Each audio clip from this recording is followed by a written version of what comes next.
एक इंसान चाहे वो कहीं भी दुनिया के किसी कोने में भी पैदा हो, वो जी हमेशा रोता हुआ ही पैदा होता है। जी बेटा। मतलब पहला वो उसका वो रोना ही होता है। तो जी लोग कहते हैं क्योंकि वो भगवान से जुदा होता है इसलिए रो रहा है। जी और बेटा। इंसान मरने से क्यों इतना डरता है बाबा जी? क्योंकि is it the fear of the unknown? तो ये मेरा सवाल है। और एक और चीज है बाबा जी, जैसे बोलते हैं पुनर्जन्म होता है, री इनकारनेशन। और जी ऐसी कई सारी कहानियां भी सुनी है कि लोगों को अपने पिछले जन्म का जगह सब कुछ याद है कि मैं यहाँ पैदा हुआ था, ये था कुछ लोगों को।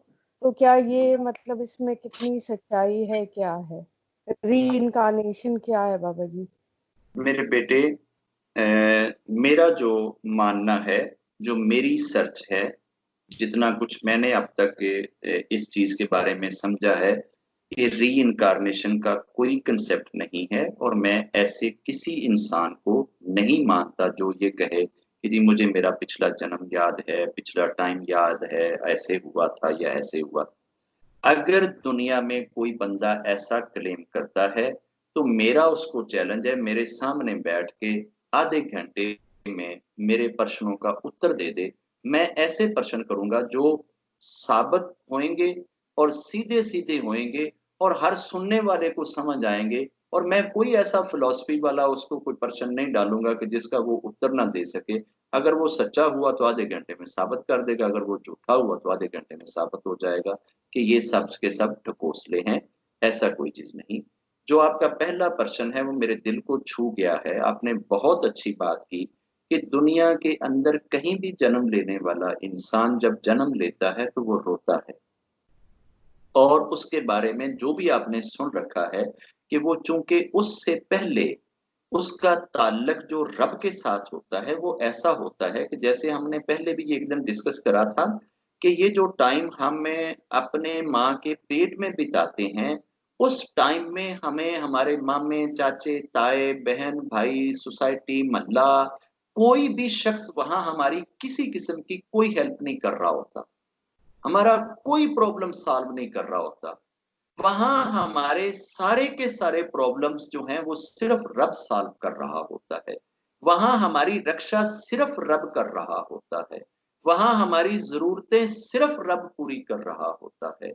वहां टोटल हम गॉड कनेक्टेड होते हैं। तो चूंकि उस वक्त वो सोल प्योर होती है, गॉड कनेक्टेड होती है, और हम जिस वर्तमान में हम रह रहे होते हैं उस वर्तमान से जब हम जजमेंटल वर्तमान में, वहां जजमेंट नहीं है, मां के पेट में कोई जजमेंट नहीं है। जजमेंट मां के पेट को छोड़ने के बाद शुरू होती है।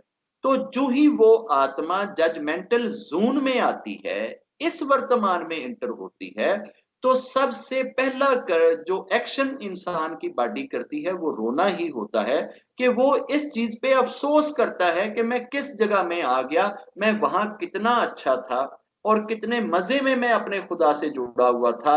अब मुझे खुदा से जुड़ने के लिए बहुत कुछ करना पड़े। इस वजह से वो आत्मा रोती है।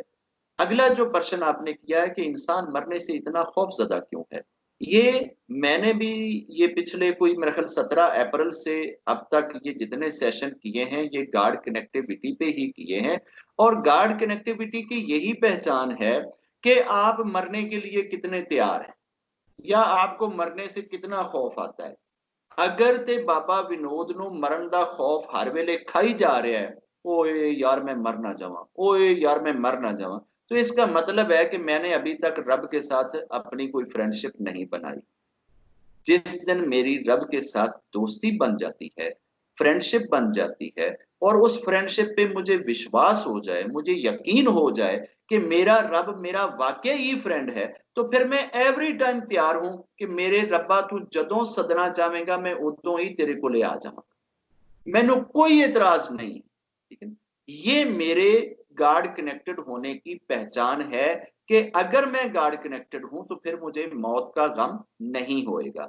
अगर आप अपने बच्चे को स्कूल में छोड़ते हैं और स्कूल में छोड़ने के बाद आप बच्चे को फोन करके कहते हैं कि बेटे आज मैं आपको लेने नहीं आऊंगा, आज आपकी फुफ्फो आपको लेने आएगी, ठीक है। अगर बच्चे को फुफ्फो बाप से भी ज्यादा प्यार करती है और बाप तो जाते हुए 10 रुपए की आइसक्रीम ले देता है, और जिस दिन फुफ्फो आती है वो लेकर देती है 100 रुपए की आइसक्रीम और सीधा घर ले जाती है, उथे ले जाके खिलौने भी देती है और होर भी 100 लटरम पटरम चीजें करती है।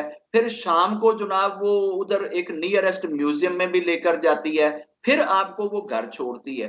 तो आप तो इस वेट में होते हैं कि यार पता नहीं उन फुफ्फो ने दोबारा कदों लेना है। अगर फुफ्फो 5-7 मर्तबा आपको लेने आए और यही तरीके का आपके साथ करे, तो आपको हमेशा इस चीज का इंतजार रहेगा कि यार किधरे पापा दा फोन आवे ते मैनू अगों ये कहन कि बेटा आज मैं नहीं तेनू लैन आवांगा, आज तेनू तेरी फुफ्फो लैन। ठीक है। तो जिस दिन कभी भी वीकेंड आता है और उस वीकेंड पे उसकी फुफ्फो अगर उसको लेने आए, तो उसे अपने बाप के लेने से भी ज्यादा खुशी होती है, और वो इतनी खुशी खुशी अपनी फुफ्फो के साथ जा रहा होता है कि उसको पता है कि मेरी फुफ्फो मेरे साथ ये सलूक करती है। अगर उसको अचानक से कोई दूसरा बंदा लेने के लिए चला जाए जिसको उसने पहले कभी जिंदगी में देखा ना हो, जिसके साथ उसकी कोई इंटरेक्शन ना हो, और वो बंदा उसको गाड़ी में पकड़ के उसके जनाब बाजू से उठाकर अपनी गाड़ी में यूं करके फेंके, तो बेचारा डर के सहम के कोने च लग के बह जाएगा। और जदों वो बंदा अनजाणिया रस्तियां ते गड्डी नूं तेज भगाएगा ते इहदा उतला सा उत्ते ते थल्ले वाला थल्ले रह जाएगा कि पता नहीं मैनू किडनैप करके लेके किथे चलिया।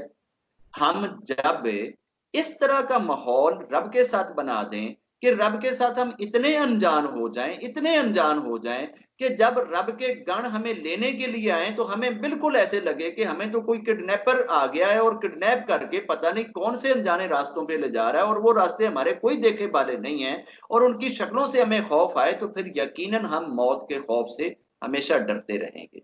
ये मौत का खौफ उस वक्त तक इंसान के साथ रहता है जब तक इंसान अपने रब से जुड़ नहीं जाता। जब रब से जुड़ जाता है तो फिर जिंदा रहने पे आपको उतनी खुशी नहीं होती, रब के पास जाने की खुशी ज्यादा होती है।